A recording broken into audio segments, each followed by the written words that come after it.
This is Troy Evans, and you can see here that he's doing an eccentrically emphasized dip with a 45-pound plate around his waist, trying to maximize that. And you can eccentrically emphasize just about anything if you're slowing down the lowering phase. So here's a couple of examples of protein needs for both of our athletes, and I'm going to use this as a way of talking about the protein needs for a strength-trained athlete. If you're an all-out worker, if you busted your tail in the weight room, your protein needs are greater than someone who's an aerobic athlete. So the protein needs of a true strength-trained athlete are 1.4 to 1.8 grams per kg of body weight. So it's more than the distance runner, because remember, the distance runner isn't really lifting, right? In most schools, the distance runner is not lifting. So if we look at Matt Schaub, currently quarterback for the Oakland Raiders, when he played for the Texans, he came in at 230 pounds, which is 105 kilos. If I do the math, he needs 145 to 190 grams of protein per day, which sounds like a massive amount, right? So how many of y'all could tell me how many grams of protein there are in an 8-ounce steak? Because now what people are going to do with this information and say, well, no, you can't look it up on your phone. Well, can't look it up on your phone. So they're going to say, okay, well, the product I saw at GNC last night had 40 grams. And somehow now that sounds like an amazing number. For every ounce of meat, there is 7 grams of protein. So if you had an 8-ounce steak, which is small if you go out to eat, it's a petite filet, it's 56 grams of protein.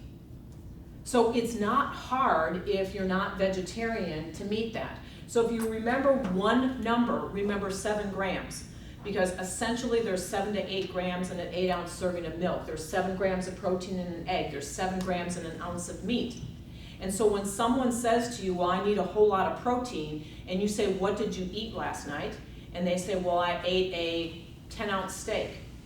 Okay, 10 times 7 is you got 70 grams of protein. Because as a sports dietitian, I really want them to go to you. I don't want them to go to the health food store or someone who's going to pump up a supplement, because they can get that with real food.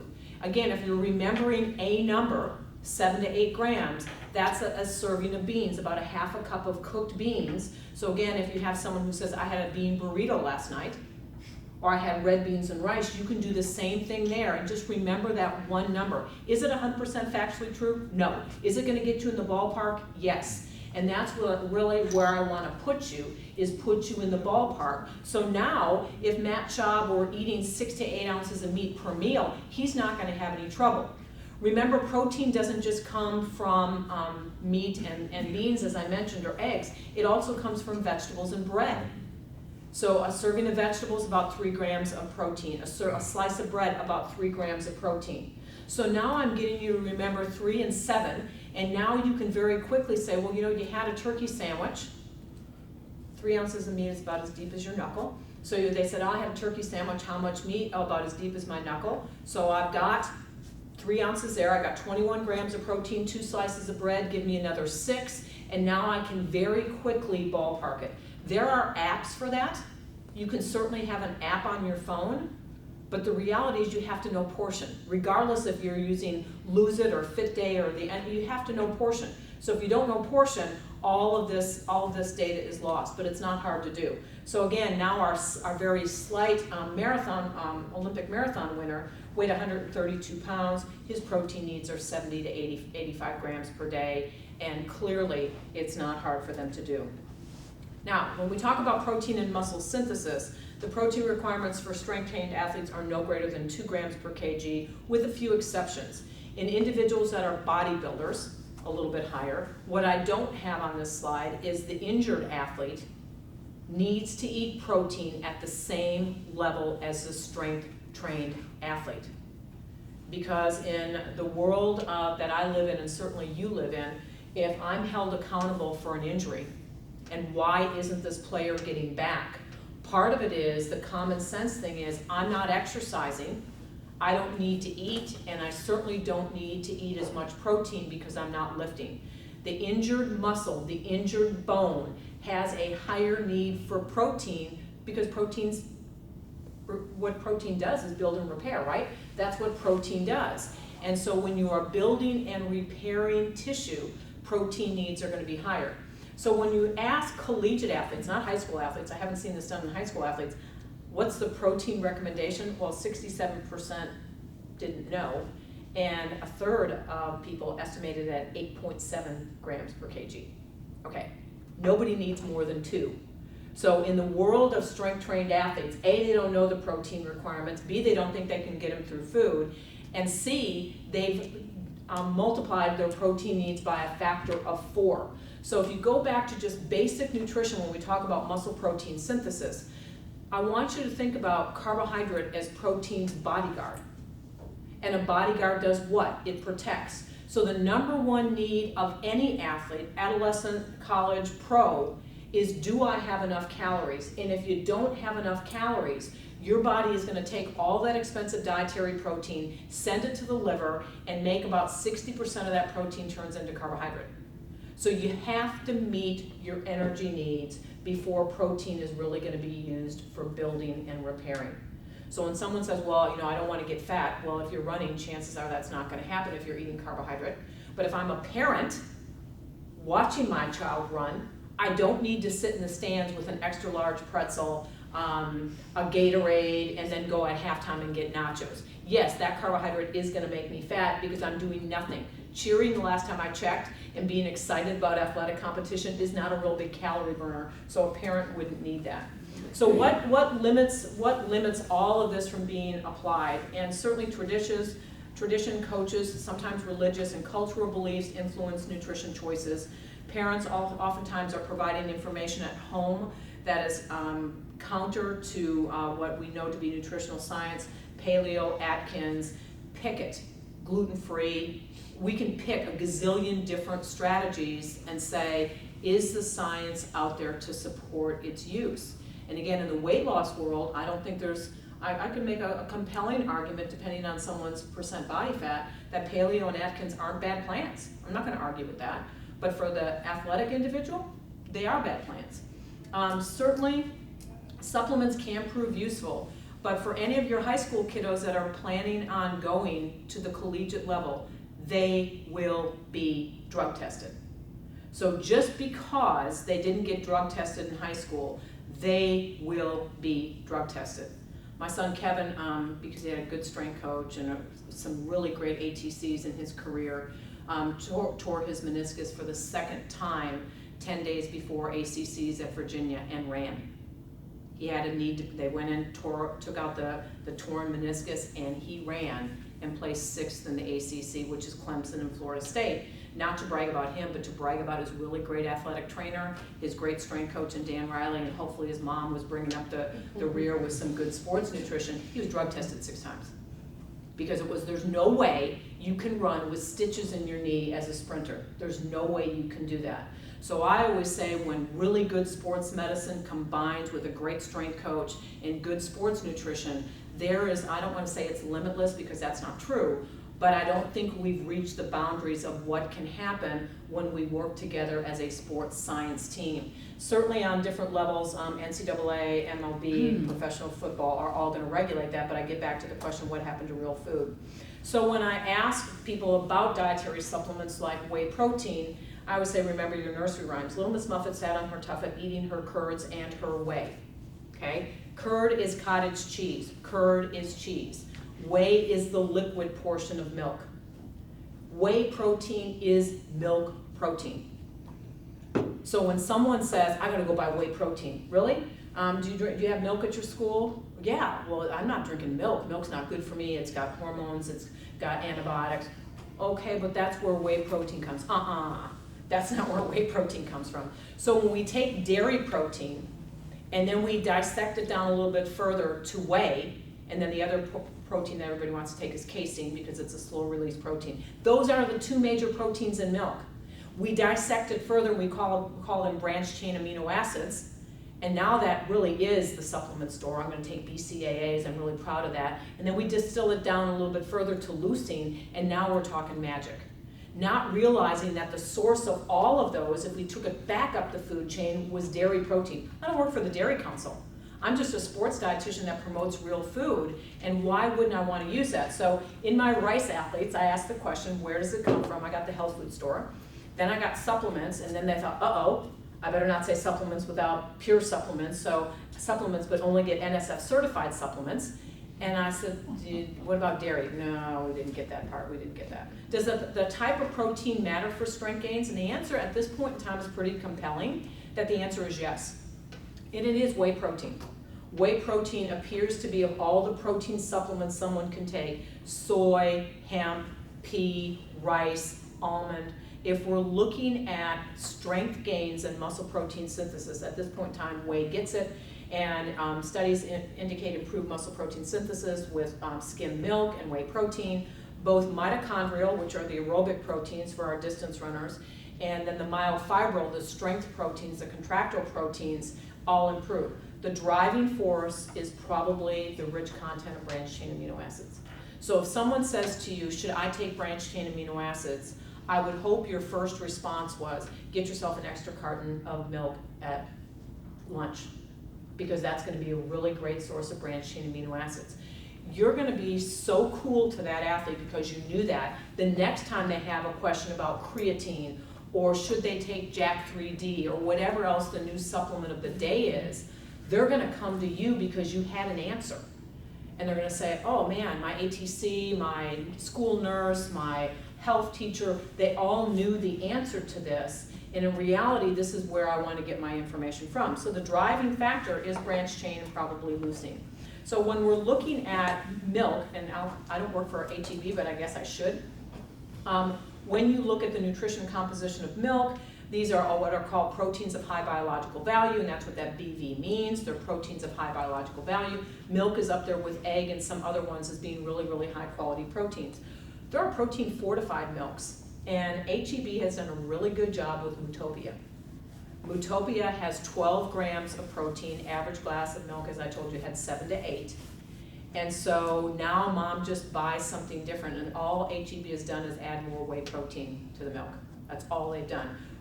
Same thing with Borden Plus, they've added extra whey protein. So instead of going to the health food store and spending $50 or $60 a month, they can get a protein fortified milk at the grocery store that's going to give them more whey, more branched chain amino acids, more leucine to have strength gains. So supplement or food, 500 milliliters of milk has 1.35 grams of leucine, and the science, all that fancy science, says you need 3 to 4 grams. So if someone is drinking quart of milk a day, not uncommon in high school athletes, high school male athletes, not uncommon a day, they don't really need to take any supplement of whey protein because they're getting the magic done with real food. For those of you that are science geeks, what whey protein and leucine actually does on the cellular level, there's a receptor called mTOR, and mTOR on the cellular level tells that muscle cell make more lean mass. Let's get bigger, let's get stronger, and it's unbelievably compelling, the data out there. I'm always asked how much protein is the maximum amount of protein that you can use at a meal, and literature from Stu Phillips and he's a great follow on Twitter, by the way. Stu Phillips is probably 20 to 40 grams. The challenge is most of that's been done on individuals that are less than 200 pounds. So would it be a little bit more in someone who is freakishly lean? That's the key. Not just big, but lean, that's over 200 pounds, and the answer is probably yes. The other piece that when we talk about protein and strength-trained athletes is it's when you eat it. So if you think about us as Americans, we're backloaders. We backload our protein to the end of the day. We might have a bowl of cereal in the morning, 3 grams, a little bit of milk, 4 grams. So I've got 7 grams of protein there, not enough. I need 20 to 40, not enough. So I might have to throw in an egg. And how many grams of protein in an egg? 7.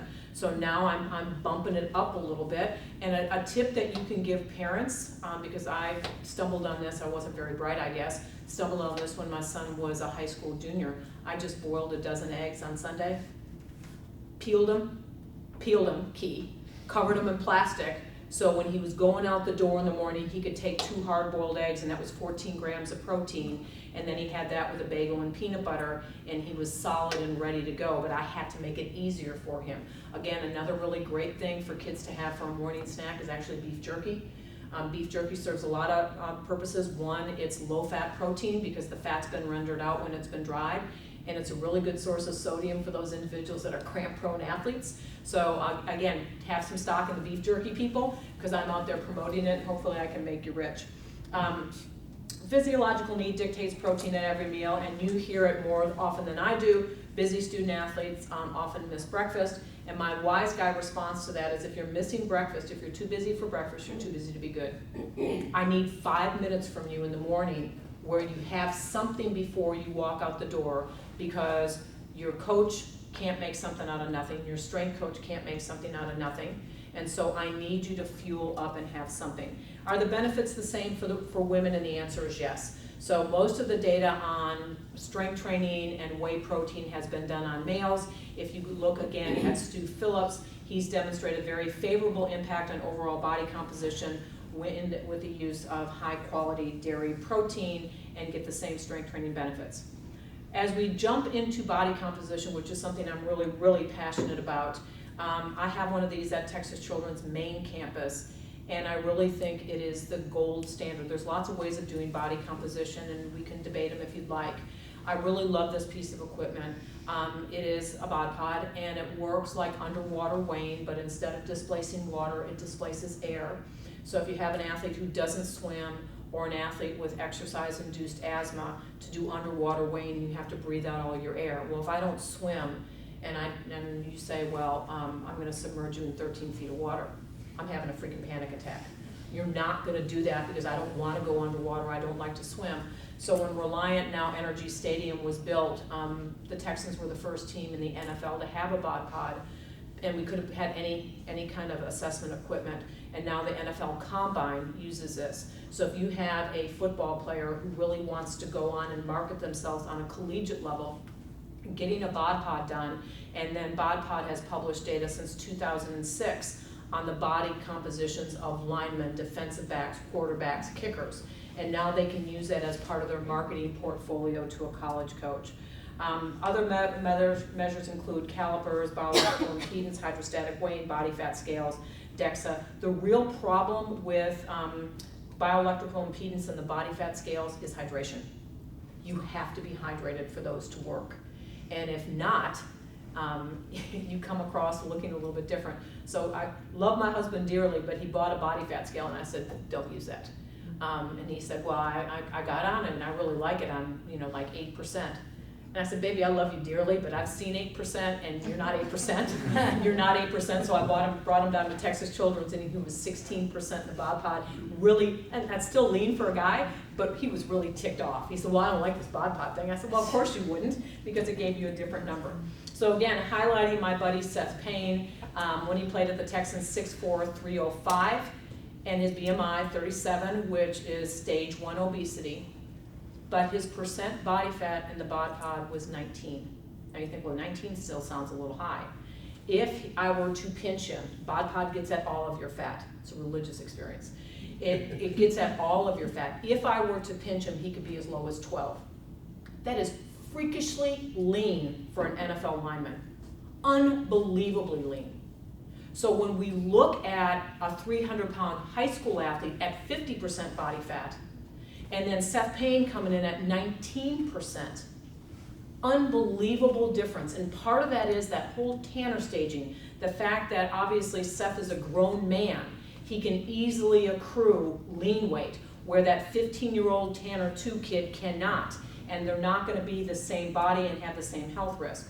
This is Corey Bradford, and I have to give my Corey Bradford commercial, because he asked me, I have permission to use all these men as examples. But Corey gave me my disclaimer, and he's now 35 years old. He still looks like that. He's a freaking stud. So I've given my Corey Bradford disclaimer, and he was a wide receiver for not only the Texans, but for the Green Bay Packers. And he's the kind of kid that you're gonna see, in my estimation, in my experience, and I'd love to hear yours, that's gonna be a cramper. He's freakishly lean, and if you look at his percent body fat at 5.2, it's almost non-detectable in the bod pod. That translates into only 10 pounds of body fat, which means his overall lean weight means he has a higher percentage of total body water, because he's so lean that any level of dehydration can really compromise muscular function. So I do think there's a point where you get too lean.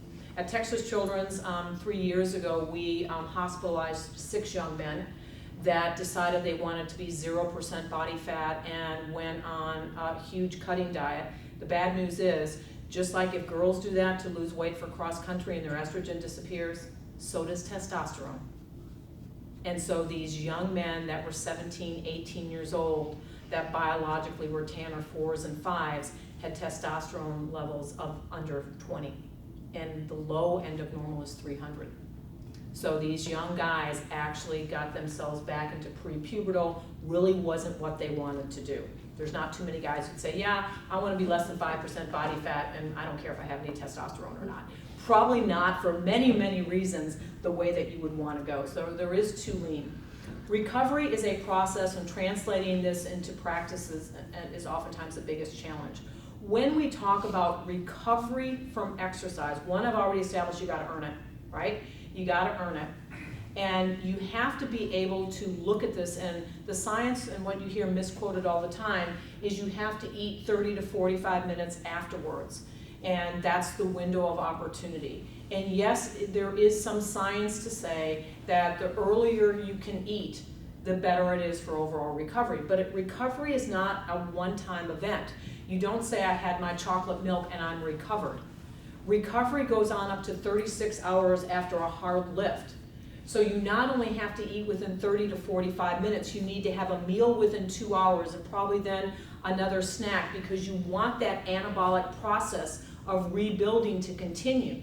So if we said that eccentric exercise tears down muscle fibers and recovery comes in to rescue them, you've all experienced, if you've lifted really heavy and you get up the next morning and you go, oh wow, can barely get out of bed, I'm a little on the sore side. That means that muscle fiber damage and the recovery is going on beyond the lift. And so does the recovery need to go on beyond the lift. And so we've shorted it by saying, you know what, this is the only thing that works. The big question is, how do you get that operationalized into a team sport? And so early in the day, when recovery was becoming the norm, Dom Capers, if you remember, if you're a long-time Texans fan, Dom Capers was the first coach.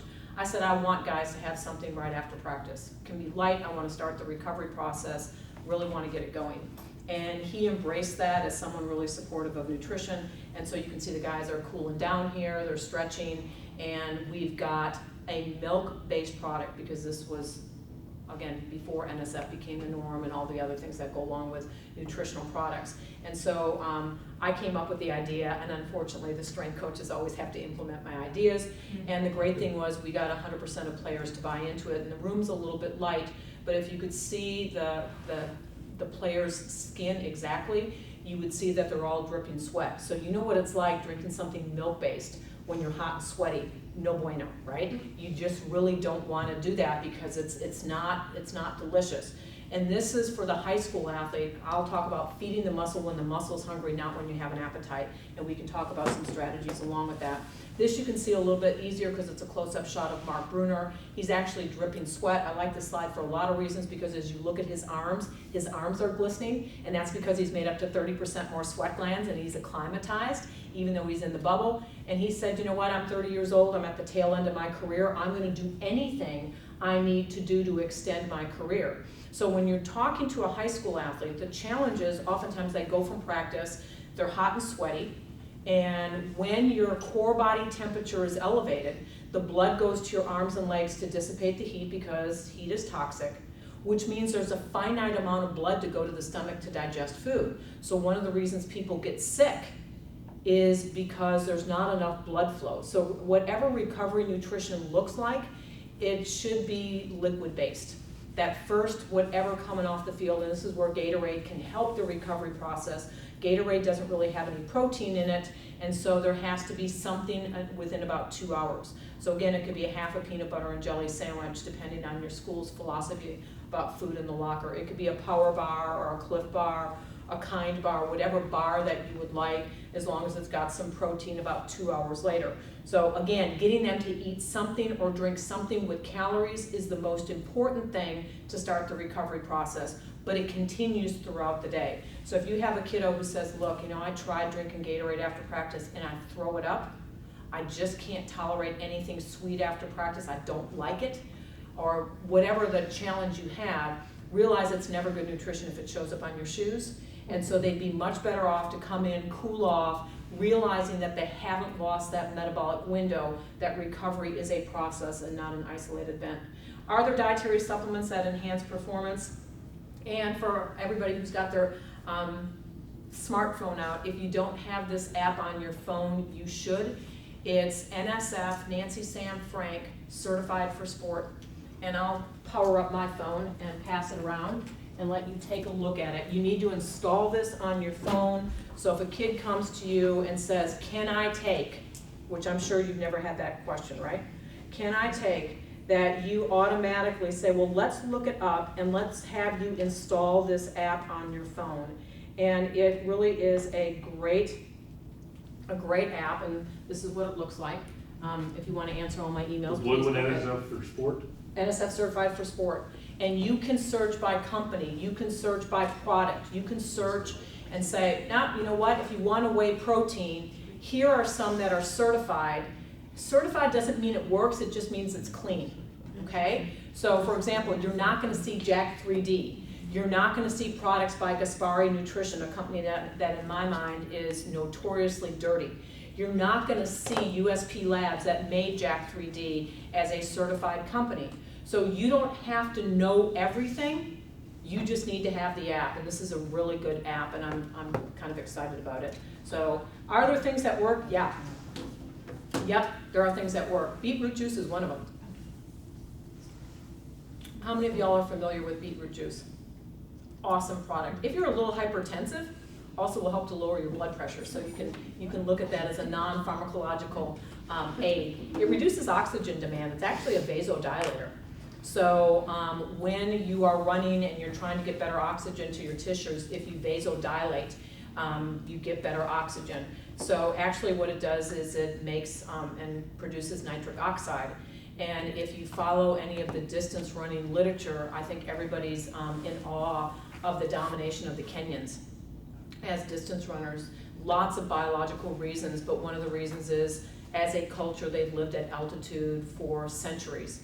And not only do they make more hemoglobin, which is what we think is a normal adaptation of altitude, they make up to 300 times more nitric oxide than those individuals living at sea level. So you could go train at Colorado Springs and get a little bump up in your RBCs. You're not going to go and train in Colorado Springs and make more nitric oxide. So this is actually a really great option. Problem is, even if you love beets, it's a tough sell. It's a tough sell. There is a product on the market that is a food, not a supplement. Again, I have no stock in this company, called Beat It.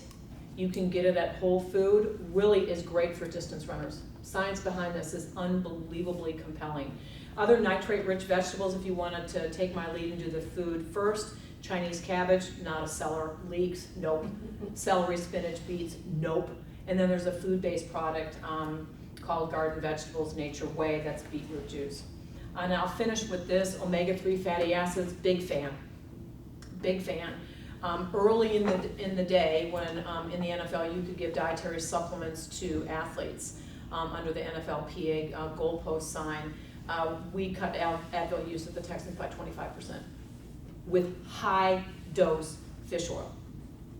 Now, high dose isn't you can take one gel cap and be done, okay? So it's kind of like saying, well, I took fish oil and it didn't work. It's kind of like saying I took half a birth control pill. The problem was the dose is too low. And if the dose isn't high enough, you don't get the anti-inflammatory effect. And so when you look at the advantage, and fish oil is superior to flax. Without going into all the physiology, it's fish oil, not flaxseed oil. That's the rock star here.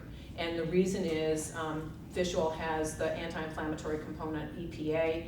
It's used for arthritis. There's a lot of information now on if you have higher levels of blood EPA and its cousin DHA and you get concussed, that because your brain loves fish oil, that you actually heal from a concussion a little bit faster if you are taking this on a regular basis.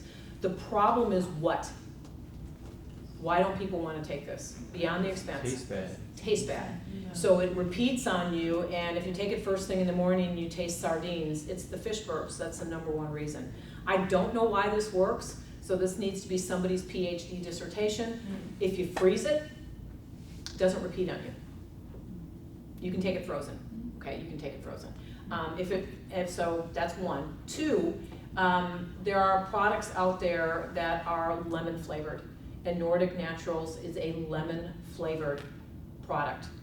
And if you burp and you burp lemons and not sardines, much easier to take. The challenge is to get a therapeutic dose of even a high quality product like Nordic Naturals. You're usually looking at about 4 gel caps, not one, not one. And so if you're looking for a number here, the number of milligrams of EPA is 2,000. So if you've got a Walgreens brand, not picking on Walgreens, and it says, you're looking at the label and it says 125 milligrams of EPA, and you know you need 2,000, you're not gonna take 20 gel caps in a day. You'd be better off spending more money for a higher potency. So again, unfortunately, not all fish oil is created equal. So if you have aches and pains, if you have, and I use it for, I'm gonna say almost every athlete is repetitive use. Whether you're a runner, whether you're a dancer, whether you're a cheerleader, everything we do is repetitive use in your individual sport. This is a real advantage of cooling down some of that inflammation. You also know as ATCs and nurses and health teachers that some inflammation in the early injury period is actually good. That some of that inflammation is desirable to start and promote the healing process that also limits activity, which is a good thing.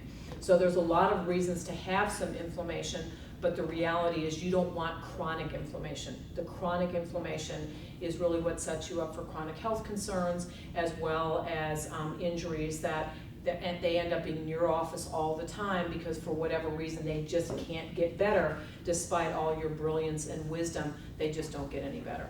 So are there supplements that work? The answer is yes, but clearly getting them prepped for their next level if they decide to go on, make sure that you've got that NSF app and that you can teach them to look at those products, understanding, one more time, just because it's certified doesn't mean it works. That just means the company spent the money to make sure the product was clean, safe, and legal. They're not spending the money to make sure that it's efficacious or it actually does what it says it's doing. My professional organization, just like doctors specialize, PTs specialize, so do dietitians. And my professional organization is called SCAN. Sports, Cardiovascular, and Wellness Nutrition is what SCAN stands for. So SCAN DPG for Dietetic Practice Group, scandpg.org. And if you go to that website, you search what are called fact sheets, and their color, their high resolution, their quality, and they're free. So if you wanted something on anemia, or you wanted something on good pre-game meals, and you didn't want to create it, you didn't want to create the handout, these are all evidence-based handouts written by sports dietitians and designed to be used by strength coaches, ATCs, physicians, clinics, as a service to the industry, hoping that if you had an athlete that you really couldn't solve the problem and you couldn't figure out a nutrition plan for them or you didn't have the time, that you would refer to a board-certified sports dietitian, and that would be the goal. So it was our educational mission, and that's why I said you set me up, because they're beautiful. So there's nutrition for recovery, there's a vegetarian athlete, there's lots of things that come up that you just go to scandpg.org, search fact sheets, print them out. There is a way for a fee if you wanted to put your own business card on there on the back, import your own business card and use it as an educational handout. There's a way that you can do that and buy them. Those you'd have to buy. If you say I could care less about that, you get the free ones, and as long as you got a nice printer, you're going to be good to go, and they're professionally done. Yeah, awesome, awesome.